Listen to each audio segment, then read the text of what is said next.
पिछले भाग में आपने देखा कि मेघना अपने आप को एक राजकुमारी बने महल में देखती है और फिर कोई पीछे से उसके कंधे पर हाथ रखता है। तभी वो चीखती हुई नींद से जाग उठती है। अब आगे। बाबा, आगे की कथा में क्या हुआ? वो राजकुमारी, महाराज और दमयंती? आगे क्या हुआ और निशिल मोलो को कैसे रोका गया और अब वो अचानक क्यों 400 साल बाद वापस आ गए हैं, ये कहानी जानने के लिए हमें बेरमपुर पुराण को पढ़ने की आवश्यकता है, जो कि 400 साल पहले की राजमहल के किसी गुप्त कक्ष में रखवाया गया था। बेरमपुर पुराण? अब इसका पता हमें कैसे चलेगा बाबा? वो बेरमपुर पुराण राजमहल में कहाँ है, ये जानने के लिए मुझे एक अनुष्ठान करना पड़ेगा, जो कि मैं इसी किले में बैठकर करूंगा। ध्यान रहे, उस समय सभी अपने अपने घरों में होंगे। कहीं ऐसा ना हो कि इस बार भी निशिर मोलो ये अनुष्ठान रोकने के इरादे से गांव में आए। निशिर मोलो कौन है ये तो हमने जान लिया है, लेकिन इन सब का मेघना से क्या संबंध है? निशिर मोलो उसके आने से कैसे जाग उठे? राजा के साथ क्या हुआ और दमयंती असल में क्या है? इन सभी सवालों के जवाब जानने के लिए हमारे साथ बने रहिए। संपत और कप्तान जमीन पर बेसुध पड़े थे और उनके चेहरे पूरी तरह नीले पड़ चुके थे। तभी पुजारी गंभीर आवाज में बताते भी जिंदा हैं, लेकिन इनकी आत्माएं शरीर छोड़ चुकी हैं। इन्हें निशिर मोलो ने अपने साथ ले जाने के लिए चिन्हित कर लिया है। पुजारी जी देखिए। एक गांव वाला घबरा कर कहता है कि जंगल से 4 साए निकल रहे हैं और वे सीधे गांव की तरफ बढ़ रहे हैं। इधर महल के अंदर मेघना तेजी से किताब के पन्ने पलट रही थी। तभी उसे एक रहस्यमयी मंत्र मिलता है, लेकिन उस मंत्र को जागृत करने के लिए उसे अपने खून की एक बूंद किताब के पन्ने पर गिरानी थी। यह देखकर मेघना डरते हुए कहती, मैं वापस न बचूं। नहीं मेघना, हम कोई और रास्ता ढूंढ लेंगे, हमें मरना नहीं है। इशिता, अगर हम नहीं रुके तो ये चारों शैतान पूरे बेरमपुर को खत्म कर देंगे। मेघना, जो करना है करो। वो एक नुकीली धातु से चीरती है और किताब पर रक्त की बूंद टपका देती है। अचानक पूरे महल में तेज रोशनी फैल जाती है। इसके बाद वह ओम नमः शिवाय मंत्र का उच्चारण करते हुए इस मिट्टी के रक्षकों से अभिषेक को वापस ले जाने की प्रार्थना करती है। उसी क्षण महल के अंदर एक तेज धमाका होता है। निशिमोलो अचानक रुक जाते हैं और पहली बार अपना सिर ऊपर उठाते हैं। उनकी आंखों में आग जैसी चमक दिखाई देती है। फिर वे भारी आवाज में कहते हैं, 400 साल का इंतजार, अंत में तू मिल ही गई राजकुमारी। राजकुमारी। राजकुमारी? मेघना, ये क्या कह रहे हैं?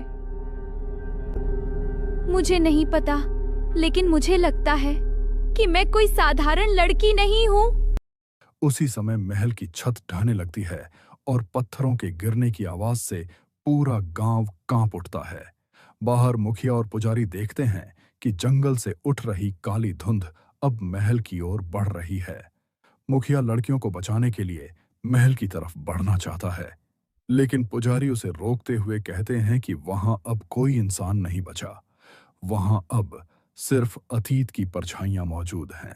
महल के अंदर निशिल मोलू धीरे धीरे ताबूत का ढक्कन खोलने लगते हैं।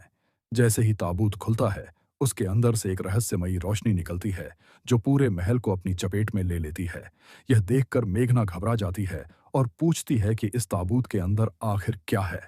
तभी वह खुद समझ जाती है कि यह उसकी आखिरी सांसों का रहस्य है और अगर वह इस ताबूत को बंद नहीं कर पाई तो निशिर मोलो हमेशा के लिए आजाद हो जाएंगे। इसके बाद मेघना पूरी ताकत से ताबूत की ओर छलांग लगाती है और उसका ढक्कन बंद करने की कोशिश करती है, लेकिन निशिरमोलों की शक्तियां उसे रोक लेती हैं। तभी इशिता मेघना की तरफ हाथ बढ़ाकर उसे पकड़ने की कोशिश करती है और जल्दी करने के लिए चिल्लाती है। इशिता मेघना का हाथ खींचती है, लेकिन कोई अदृश्य शक्ति मेघना को वापस ताबूत की ओर खींच रही होती है। यह देखकर अनुज हिम्मत जुटाता है और एक जलती हुई मशाल निशिर मोलों की तरफ फेंक देता है। वह गुस्से में चिल्लाते हुए कहता है कि यह गांव उनका है और वे शैतानों को यहाँ कब्जा नहीं करने देंगे। मशाल के लगते ही निशिर मोलों के साए बिखरने लगते हैं, लेकिन वे पूरी तरह गायब नहीं होते। वे हवा में ही स्थिर हो जाते हैं। तभी मेघना इशिता से कहती है कि वह इस किताब को लेकर बाहर भाग जाए और उसे जला दे, क्योंकि अगर किताब जल गई तो अमृत का श्राप भी खत्म हो जाएगा।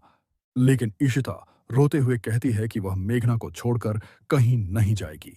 तभी मेघना खुद को मजबूत करते हुए इशिता और अनुज को धक्का देती है और उन्हें गुप्त द्वार की ओर बाहर निकाल देती है। जैसे ही दोनों बाहर निकलते हैं, महल का विशाल दरवाजा अपने आप बंद हो जाता है।